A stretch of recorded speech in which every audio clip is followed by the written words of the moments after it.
Jackson right here on Alberta's Best Country, the Summertime Blues. Okay, it's time to find out what happened on this day in country music history. Born on this day in York, Pennsylvania in 1963 was Robbie Fulks, alternative country singer-songwriter who has released 12 albums over a career spanning more than 25 years. On this day in 1963, Johnny Cash recorded the June Carter Merle Kilgore song Ring of Fire. The song was originally recorded by June's sister Anita Carter on her 1963 album Folk Songs Old and New as Love's Ring of Fire. Cash claimed he had a dream where he heard the song accompanied by Mexican trumpets. It became the biggest hit of Johnny Cash's career, staying at number 1 on the charts for 7 weeks. On this day in 1974, winners at the 9th Academy of Country Music Awards hosted by Roger Miller and Charlie Rich included Top Female Vocalist of the Year, Loretta Lynn; Top Male Vocalist of the Year, Charlie Rich; Most Promising Female Vocalist of the Year, Olivia Newton-John; Most Promising Male Vocalist of the Year, Dorsey Burnett; and Album of the Year went to Charlie Rich for Behind Closed Doors. On this day in 1975, Linda Ronstadt released her version of the Everly Brothers' 1960 hit When Will I Be Loved from her album Heart Like a Wheel, which peaked at number 1 on the U.S. Billboard Hot Country Singles Chart. On this day in 1978, Mamas Don't Let Your Babies Grow Up to Be Cowboys by Waylon Jennings and Willie Nelson became the last song for 12 years to spend 4 weeks at number 1 on Billboard's Hot Country Singles Chart. On this day in 1999, 73-year-old country music singer Ray Price was arrested in his Texas home for possession of marijuana. He was fined $200 after pleading no contest to the charges. According to Price, in a 2008 interview, old friend Willie Nelson, no stranger to marijuana arrests, phoned and told him he'd just earned $5 million in free publicity with the drug bust.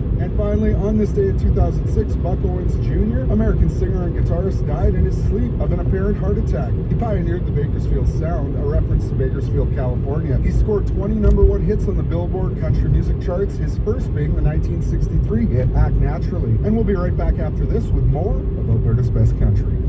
The Country Oldie Show.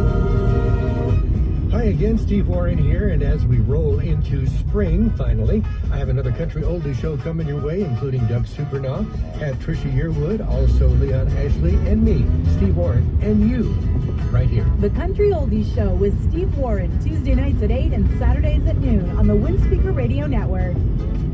When it comes to legal issues, you have a lot of questions. Hi, I'm Cynthia Carrolls from Weir Bowen LLP in Edmonton. Join me and my colleagues here on the last Saturday of every month for Ask the Lawyer.